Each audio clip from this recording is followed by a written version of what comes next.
Bonjour et bienvenue dans le balado Plurilinguisme en éducation.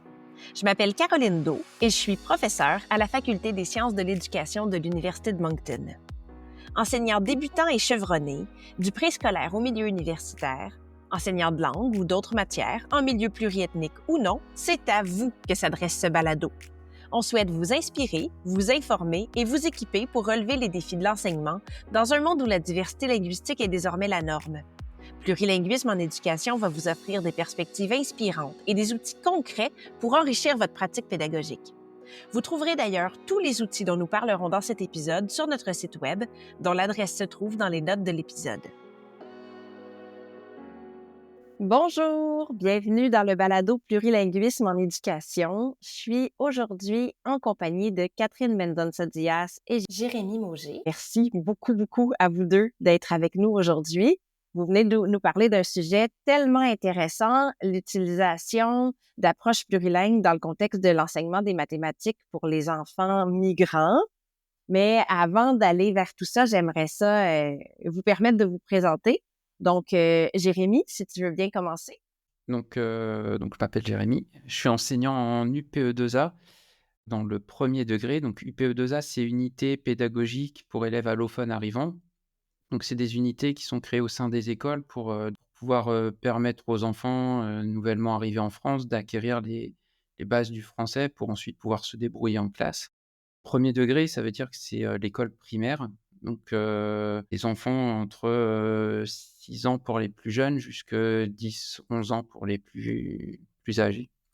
Donc, si on veut faire un parallèle avec le contexte québécois, ce serait comme notre classe d'accueil en format ouvert avec donc des interactions entre les enfants et d'autres et la classe ordinaire finalement. C'est bien ça? Oui, c'est ça, parce que les enfants donc, sont inscrits dans leur classe de rattachement et puis viennent en UPE2A pour suivre des cours de français, d'autres matières. Et parfois aussi, quand ils arrivent tout au début, ils peuvent être inclus quasiment tout le temps dans l'UPE2A et ensuite sortir. Alors, la circulaire précise en mathématiques et en sport principalement. OK. Donc voilà. Et puis après, il existe des UPE2A NSA, donc pour les non scolarisés antérieurement. Ah oui, Les OK. enfants qui sont scolarisés. Oui, donc des enjeux complètement différents. Et puis Catherine, si tu veux bien te présenter. Donc, je suis enseignante-chercheur à Sorbonne Nouvelle.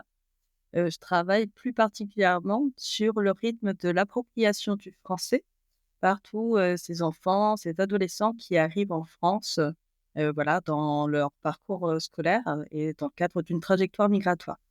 Donc moi, ce qui m'intéresse plus particulièrement, c'est regarder le rythme d'appropriation, comment au bout de quelques semaines, quelques mois, voire quelques années, ils développent des compétences en langue française dans l'ensemble des disciplines pour réfléchir en parallèle ou en parallèle, mais peut-être plutôt en interaction, à la façon dont les enseignants organisent leur enseignement, leurs gestes professionnels pour que ce soit adapté sur le plan linguistique, culturel, socioculturel, etc. Donc, je travaille vraiment sur le volet appropriation langagière et didactique. Donc, c'est vraiment... Et c'est ce qui m'a amené à travailler avec Jérémy, mon collègue de l'école élémentaire. Ben donc, dites-nous-en un petit peu plus peut-être sur le début de cette collaboration. Est-ce que c'était la première fois pour tous les deux que vous alliez toucher du côté des approches plurilingues?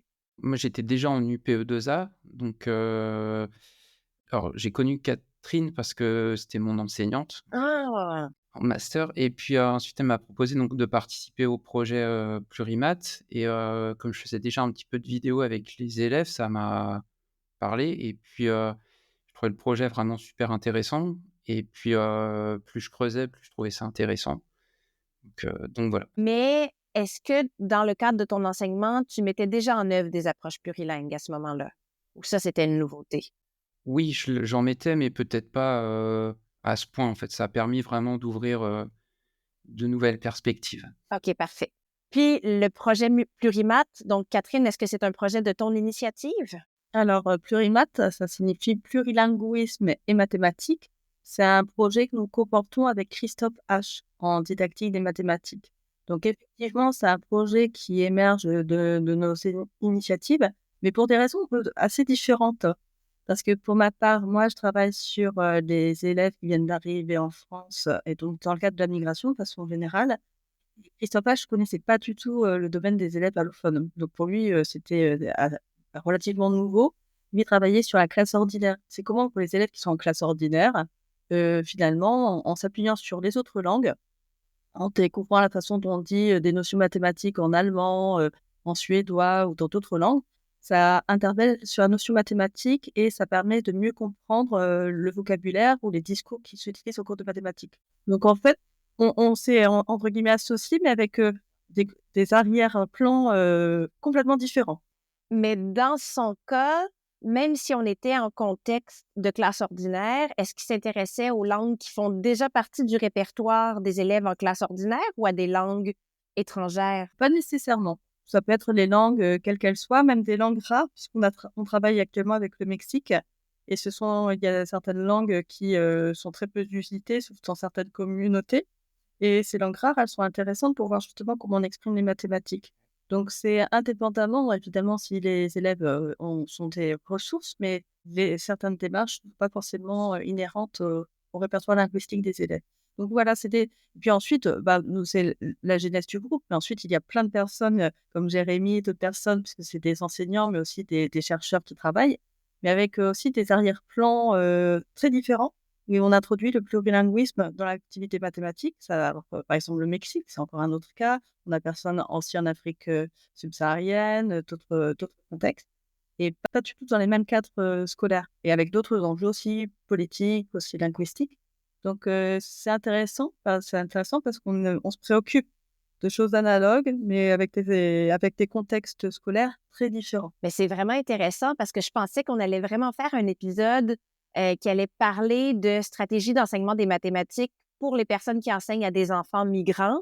Mais là, finalement, tu es en train de me dire que non, on s'adresse vraiment à tout le monde. Si on prend, parce que tu m'as demandé plurimath, donc j'ai dit plurimath, mais avec Jérémy et moi-même, nous, on est quand même focalisés sur élèves allophones. Donc, ce dont on va parler là maintenant, on va revenir dans l'UPE2A. OK, parfait.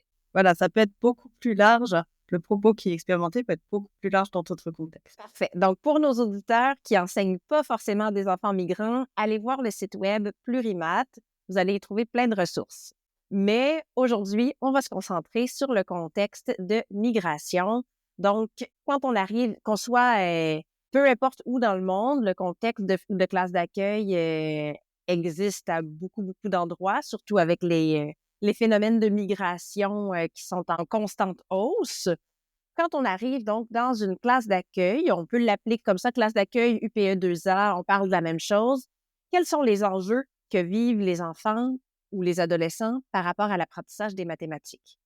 Uniquement par rapport aux mathématiques ou Ben, tu peux y aller globalement et par rapport aux mathématiques. C'est toi l'expert de ce contexte-là. pour les mathématiques, c'est une chose, mais en fait, avant les mathématiques, ils ont déjà énormément de choses à acquérir. Donc, il y a le contexte social, parce qu'ils arrivent dans un système éducatif qui n'est pas forcément le même, voire ils n'ont jamais connu de système éducatif. En fonction des parcours migratoires, ils peuvent avoir quand même une histoire, ils ne sont pas forcément tout de suite en capacité de passer dans des apprentissages. Donc, ils ont déjà tout un contexte social à gérer. Et après, seulement, on commence. Alors, on essaie en même temps, le plus tôt possible, de gérer aussi des contraintes de classe. Donc, pour eux, ça peut être tout simplement d'essayer de comprendre la gestuelle de l'enseignant, de comprendre la position d'élève. Comment je réagis? Est-ce que quand je prends la parole, je dois me lever ou pas? Lever le doigt, regarder un adulte dans les yeux ou non. Enfin, il y a énormément de choses. Manger à la cantine le midi, sachant qu'ils n'ont pas de pause parce que comme ils sont en contexte francophone tout le temps, même le midi, on leur parle en français. Ils rentrent le soir à la télé, les dessins animés sont en français. Donc, c'est vraiment, ils ont énormément de choses à gérer avant d'attaquer réellement dans le dur les mathématiques. Et puis, pour la question de l'appropriation pour les mathématiques, en fait, ce qu'on avait vu, c'est que, bon, ce que dit Jérémy, c'est qu'il y a vraiment tout leur vécu, là, leur expérience de vie, d'une trajectoire migratoire qui est vraiment marquante. C'est pour ça que nous, on dit parfois qu'il faut avoir une approche holistique par rapport à cet apprentissage. Parce que c'est vrai qu'on se focalise sur les maths. Bon, on n'a pas compris la question des angles aigus obtus.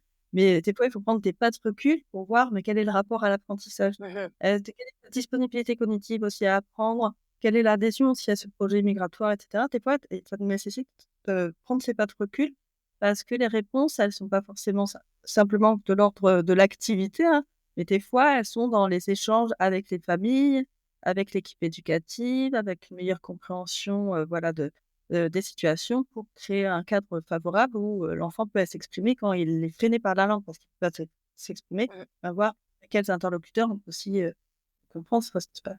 Ben oui, c'est tellement intéressant et important de commencer par cette précision-là, là. Donc, on s'en va pas tout de suite vers la didactique. D'abord, on a un petit humain devant nous, puis faut tenir compte de plusieurs facteurs.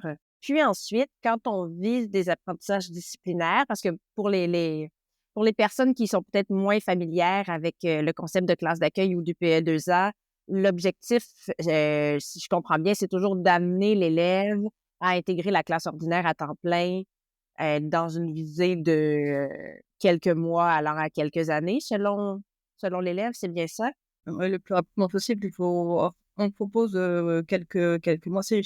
En France, c'est sur une année scolaire, voire 2 lorsque les élèves ont été plus scolarisés antérieurement, pour éviter que les élèves soient, ségrégés, en fait. Parce que si on attend qu'ils aient des compétences analogues à des élèves natifs, ben, on peut attendre 5 7 ans. Si on regarde les travaux de Jim Cummins, il y a certains travaux de recherche qui montrent que pour que les élèves aient des compétences comme des natifs, dans des disciplines, dans des échanges, voilà, académiques et cetera, il faut autour de 5 années.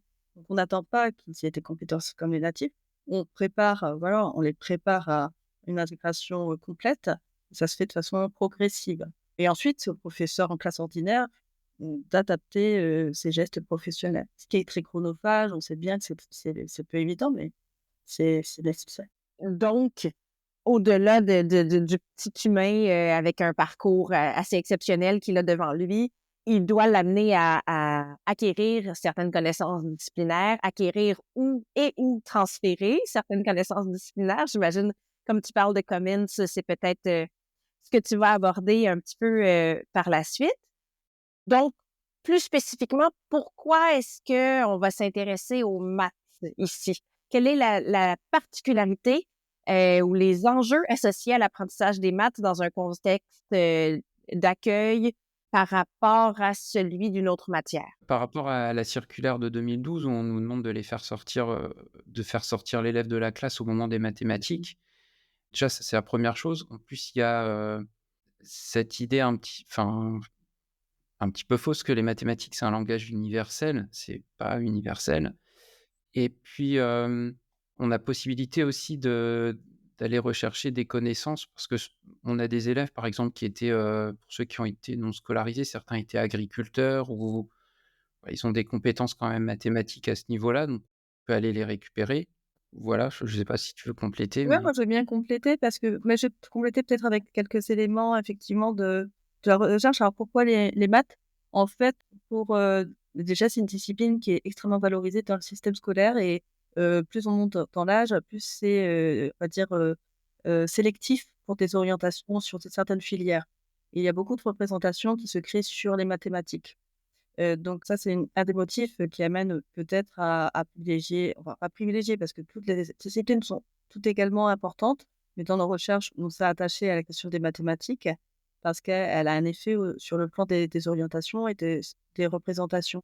Et puis c'est vrai ce que tu sais, Jérémie, il y a une sorte de postulat qui pense: «Oui, mais les mathématiques, c'est universel, c'est pareil». Enfin, ça va être plus facile et d'ailleurs, si on s'amuse sur un moteur de recherche à taper, mathématiques, on voit que dans les images dans les moteurs de recherche sur internet vont montrer plein de tableaux avec des chiffres, des nombres et cetera. Sauf que quand on va dans une classe de mathématiques, ben, on entend un professeur qui parle tout le temps. On voit les cahiers et les livres, ils sont noircis d'écriture. Donc c'est très chargé sur le plan, de l'écrit Mhm. et puis c'est pas si universel et justement l'expérimentation avec Jérémy, ça a vraiment révélé que c'était pas si universel au niveau des pratiques mathématiques et les pratiques, elles sont très culturelles et donc la façon, c'est de les concevoir. Et c'est un peu ce sur quoi on s'est attaché, mais on va revenir puisque Jérémy, tu vas pouvoir apporter, ben, toi, ce que tu as pu voir dans la classe.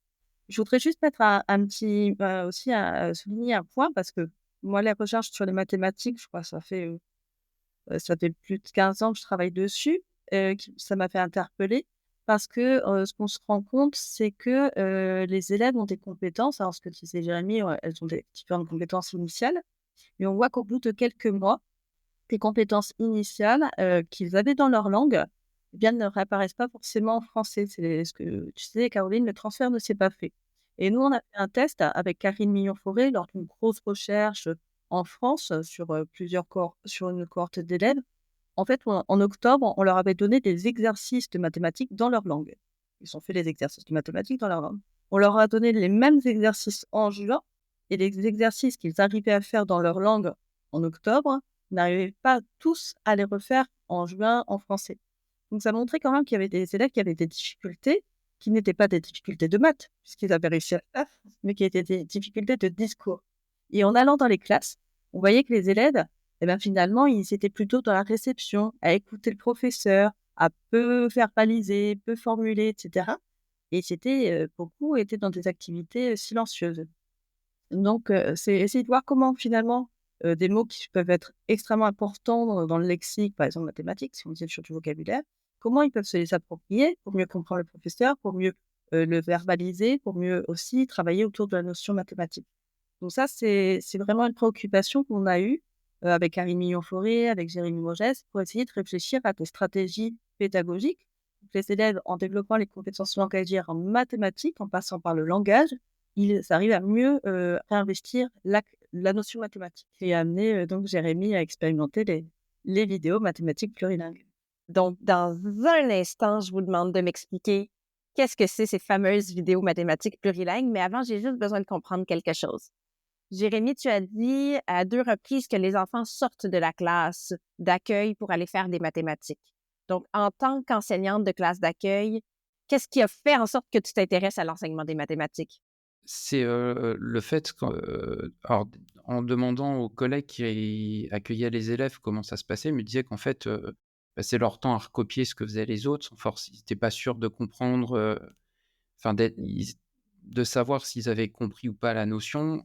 Quand je demandais aux élèves, comment ça se passait, ils étaient un petit peu perdus et puis, il y avait aussi un côté où, leurs compétences, par exemple pour traiter, une soustraction, ils avaient une autre façon de procéder qui était pas forcément, celle qui était recommandée, en classe et donc ces procédures-là étaient pas valorisées, étaient pas même pas exploitées. Ils n'osaient plus du coup après, proposer des choses donc et ils se contentaient de mimer presque, ce qui se passait donc c'est surtout ça qui m'avait principalement interpellé et puis le fait que finalement, quand on regarde les programmes, il y a énormément de lexique. En dans le 1er degré, c'est vraiment tout est enfin, c'est beaucoup basé sur le lexique entre les dizaines, les centaines, les unités. C'est, dès le CE1, on leur ou même le CP, on leur demande de savoir ce que c'est qu'une dizaine, une unité et ça, c'est pas ça reste du vocabulaire.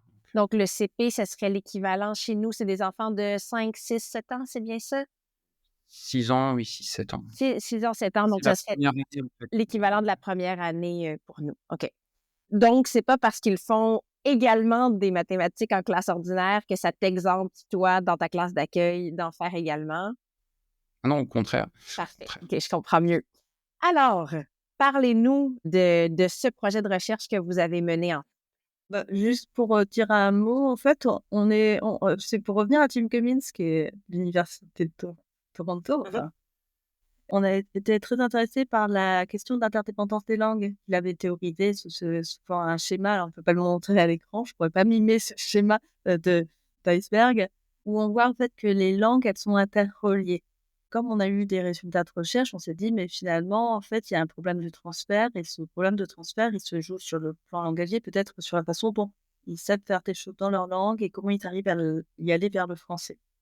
Donc l'idée, c'était de passer vraiment s'appuyer sur leurs compétences dans les langues premières, hein, dans les langues premières, pour qu'ils puissent travailler la langue française. Donc c'était vraiment le principe de départ.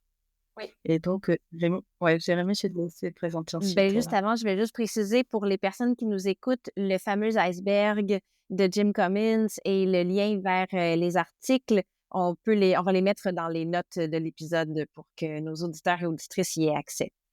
Donc, à toi, Jérémy. Concernant La jeunesse du projet, c'est ça? Oui, c'est ça. Ben, en quoi ça consiste, en fait, là? Qu'est-ce que vous avez Donc fait? donc les élèves doivent produire des capsules vidéo, Mmh. donc au départ, c'était limité à 2 minutes Mmh. sur une notion mathématique.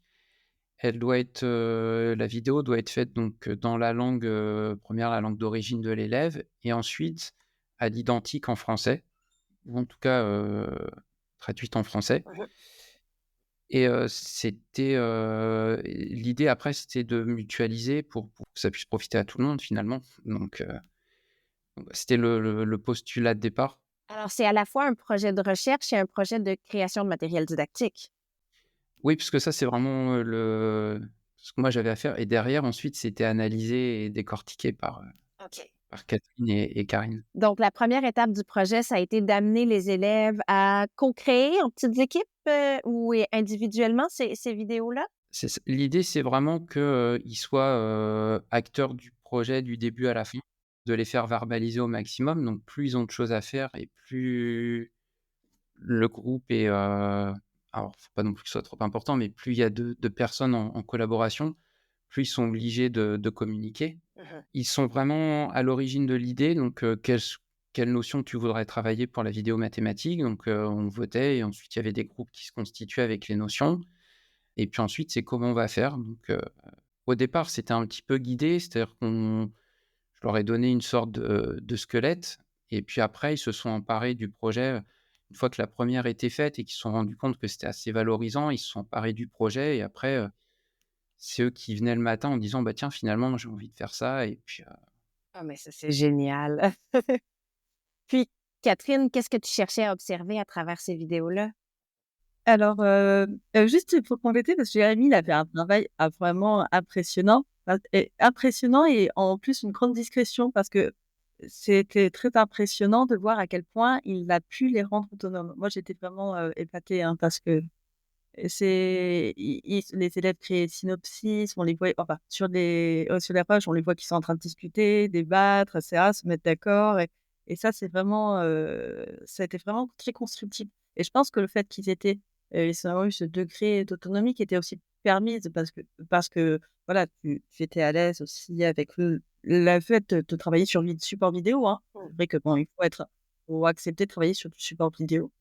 Et bien, ça a vraiment, été, très stimulant pour cet élève. Nous, ce qu'on cherchait avec Karine à observer, c'était, plusieurs aspects, hein. C'était savoir s'il y avait des discours, enfin des discours, on regardait plutôt sur du lexique qui réussissait à se mettre en place, de façon, voilà, un peu plus efficace. Mmh.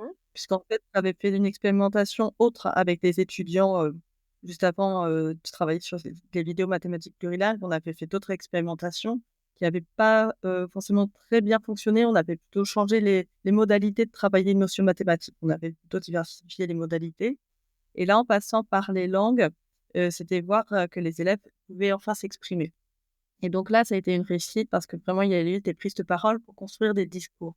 Parce que dans les extraits de classe que j'avais eus précédemment, les énoncés des élèves étaient tronqués. C'est-à-dire, on entendait un mot, un élève va te répondre, le professeur pose une question, on entend cercle Mmh. ou je sais et c'est rare qu'un élève, prenne à ce temps, parce que comme ils doivent chercher leurs mots et qu'il y a une insécurité linguistique, ils sont dans des grands groupes de classe parfois, qu'ils arrivent à structurer et parler en continu ou en interaction de façon un peu longue.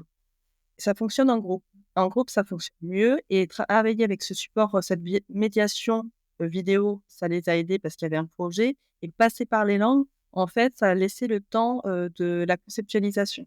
C'est réussir à réfléchir d'abord à ce qu'on veut dire, parce que des fois, on leur demande de parler directement français, mais en fait, il manque l'étape un peu des fois de la réflexion, donc ça laisse le temps, voilà, de réfléchir à ce qu'on veut dire pour aller vers le français et là, savoir ce qu'on a besoin comme, terme ou comme tournure et dire: «Ah mais comment on dit monsieur? Comment on dit ça?» Ça permet d'avoir, voilà, ces étapes-là.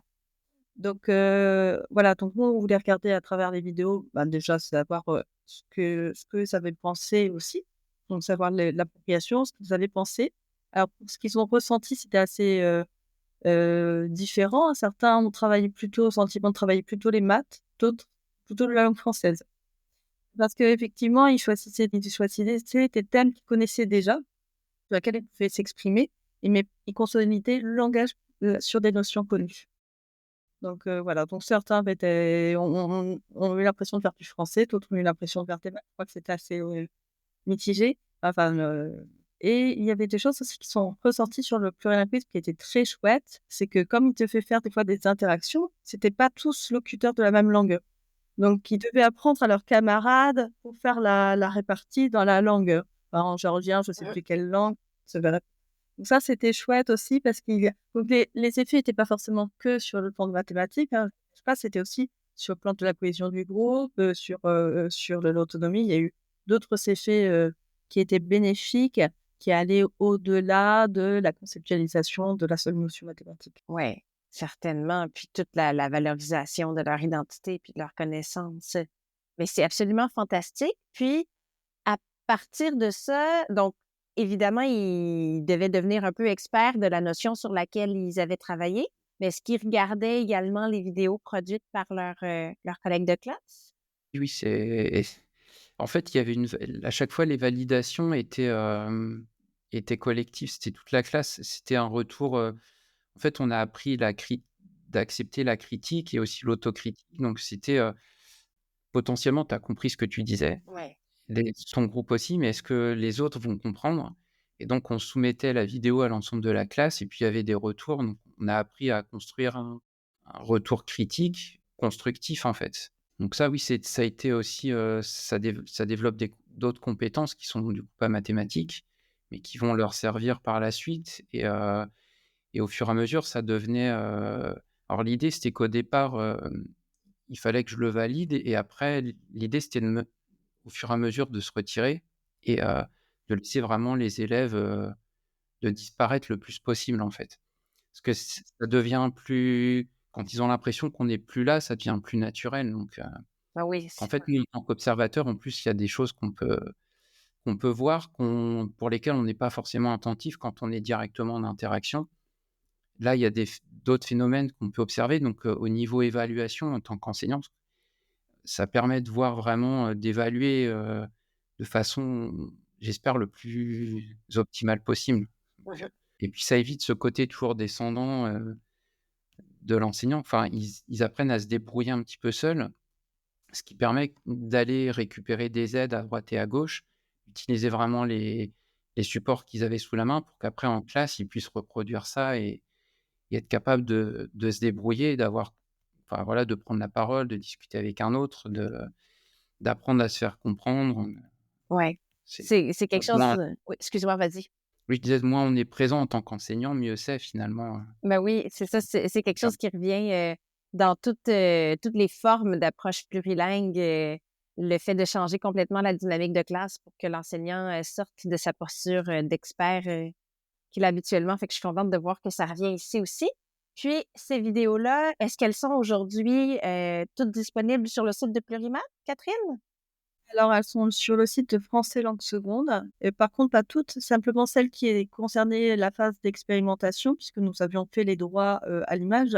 Mais ensuite, on va dire l'aventure a continué donc Jérémy a continué à faire des vidéos et j'ai eu aussi une étudiante, enfin une enseignante qui faisait un master et elle l'a fait sur de la grammaire. Donc elle a fait, les vidéos, grammaire, plurilingue. Donc en fait, elle était intéressée par, le principe pédagogique, mais pas du tout pour les mathématiques, parce que la maths, ça l'intéressait pas du tout, mais elle travaillait la grammaire et donc elle voulait travailler là-dessus. Ah! Donc il y a eu des poursuites, mais voilà, au niveau des vidéos accessibles, il n'y a que celles de la phase, de l'expérimentation qui sont, accessibles. OK, parfait. Puis évidemment, les liens vont tous être disponibles pour les personnes qui nous écoutent. Mais là, ce qui m'amène à et aujourd'hui, pour tout le monde qui nous écoute, qu'est-ce que vous suggérez comme stratégie pédagogique? Est-ce que c'est d'utiliser ces vidéos-là pour faciliter la compréhension des élèves ou plutôt de reproduire cette approche, ce principe pédagogique de création de vidéos? Jérémy, peut-être que tu peux nous parler de ta réalité?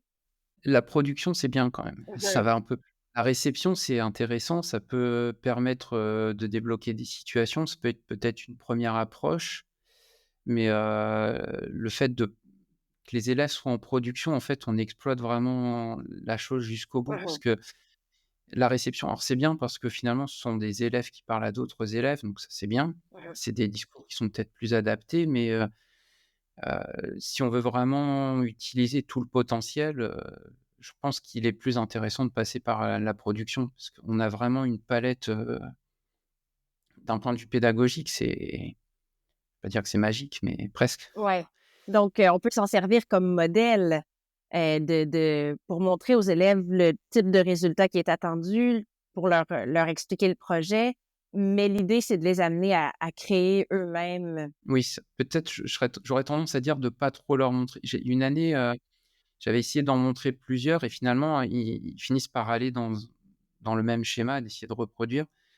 Donc peut-être de laisser des choses pareilles en fait, c'est une situation problème finalement. Tu dois présenter quelque chose, comment tu vas t'y prendre.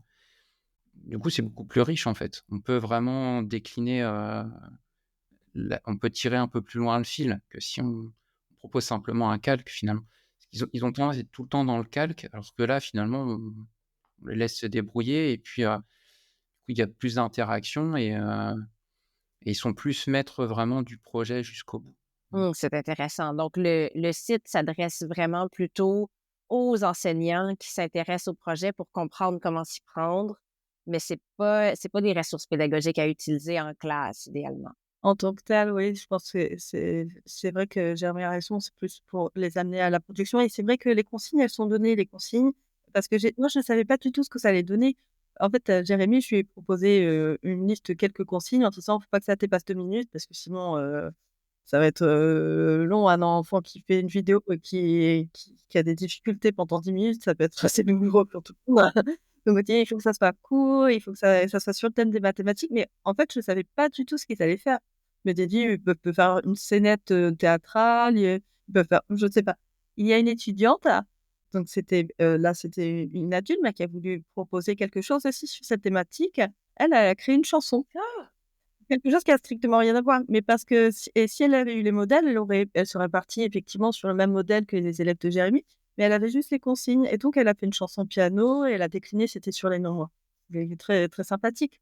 Mais voilà, ça peut laisser, de l'ouverture et ensuite au professeur de guider si jamais il y a besoin, mais ça permet aussi une certaine créativité, sachant qu'on travaille toujours les discours mathématiques. Ouais. Ça c'est le facteur commun, pour cette production. Oui, c'est vraiment important ce rappel de laisser émerger leur créativité.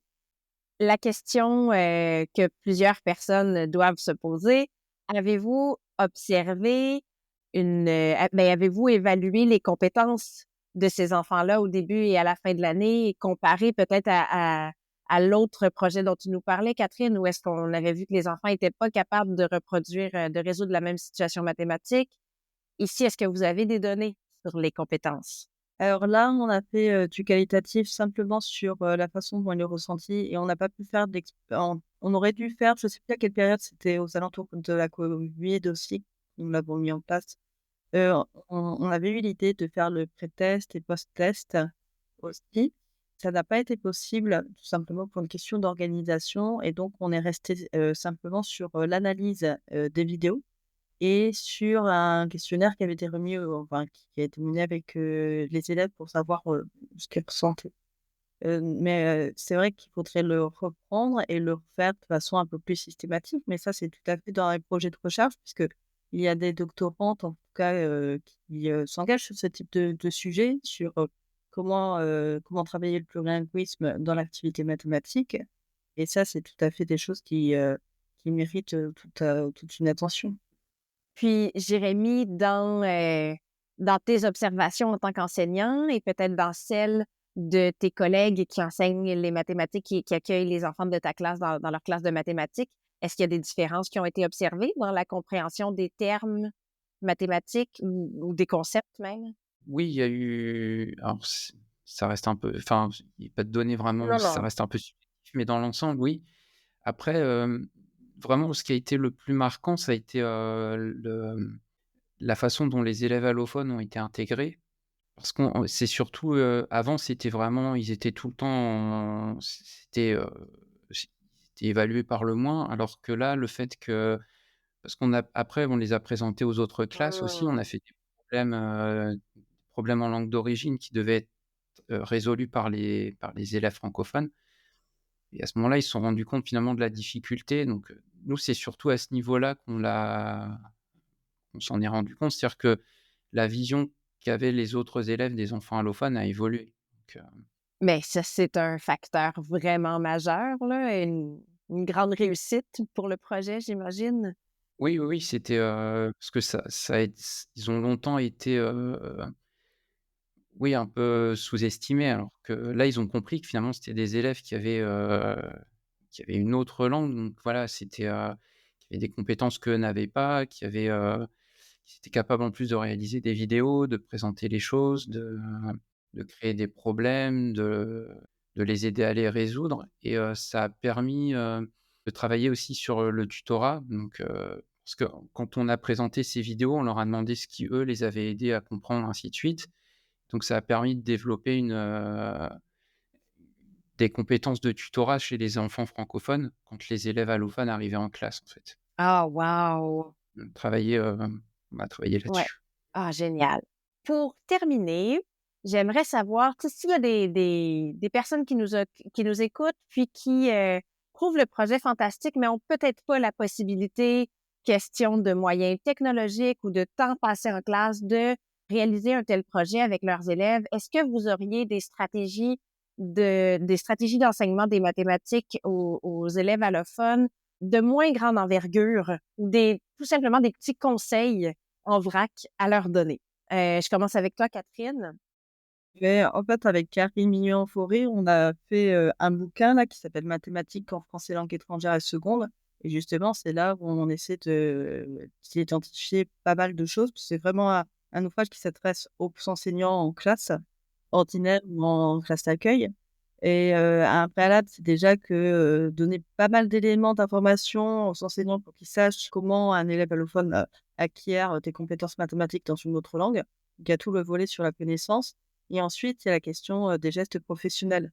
On pourra communiquer des articles qui sont en ligne, on peut des choses très simples sur le ralentissement, dans les débits de voix, la façon dont on place l'élève dans la classe, la façon dont on peut s'appuyer sur la gestualité. Enfin, ce sont des choses que les enseignants connaissent, hein, déjà, mais ça peut toujours être intéressant pour, aussi des enseignants qui débutent et puis on a beaucoup travaillé sur la différenciation pédagogique. Parce qu'en classe d'accueil, qui arrive, régulièrement, c'est qu'on a des élèves qui ont différents niveaux, ou en mathématiques, mais aussi en langue, dans le pays d'hôte, puisqu'ils sont des parcours différents et ils sont réunis. Puisque je pense que c'est la même chose aussi, dans vos milieux. C'est que, Jérémy peut avoir des élèves, je sais pas, de 6 ans. Il y en avait une toute petite, des 6 ans à, je sais plus, 10, 11 ans, puis certains partaient ensuite en sixième, en collège. Donc il y a une grande hétérogénéité dans les âges et de compétences et donc la différenciation pédagogique, c'est pas un choix, c'est pas une idéologie en se disant: «Il faut faire ça». C'est simplement que c'est pratiquement une obligation parce que sinon, il y a forcément des élèves qui sont mis à l'écart. Donc on a travaillé sur comment différencier et donc on fait des propositions avec différents niveaux, travailler sur les adaptations, comment on présente un problème en langue française, comment on peut le rendre plus compréhensible en en allégeant la syntaxe, le lexique et cetera et comment on travaille aussi sur la notion et en allégeant aussi, la notion. Donc on travaille pas mal sur, la question de la différenciation pédagogique et ça rejoint, certainement d'autres points de formation de vos enseignants, hein Ouais. et de t enseignants. Bah oui, absolument. Voilà. Donc en voilà, en geste professionnel, il y a pas mal de choses, hein, qui sont des fois très simples, hein, des fois c'est juste du bon sens, hein, voilà, mais on le dit quand même parce qu'il y a on a plein de professeurs, certains qui débutent, certains qui sont expérimentés et puis des fois les conseils qu'on fait, ça confirme déjà ce que font les enseignants, donc on leur dit: «Bah, voilà, vous faites déjà très bien». Donc C'est une validation qui doit toujours être très appréciée.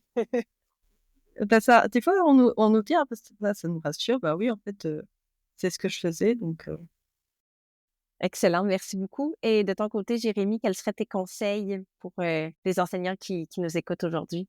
De s'imaginer à la place de l'élève, généralement, c'est si j'étais élève, est-ce que ce serait simple ou pas? Et généralement, je prends l'exemple de suivre un cours de mathématiques en licence, en géorgien, c'est compliqué. Donc, c'est un exemple bateau, mais c'est un petit peu ça. Donc, ouais, c'est vraiment se mettre à la place de l'élève et puis ça permet de, sans réfléchir trop longtemps, de se dire oui, effectivement, il y a des choses toutes simples en fait. Et puis, Il y a une vidéo, c'est un fiction documentaire, hein, sur, internet qui s'appelle Immersion.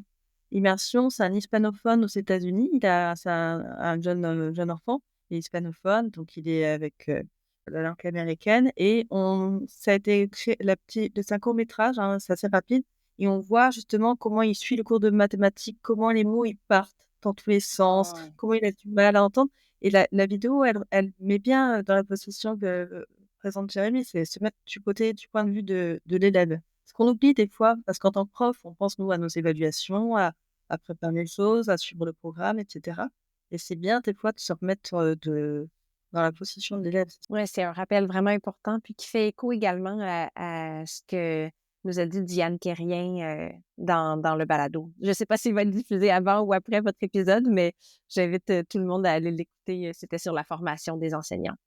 Merci tellement.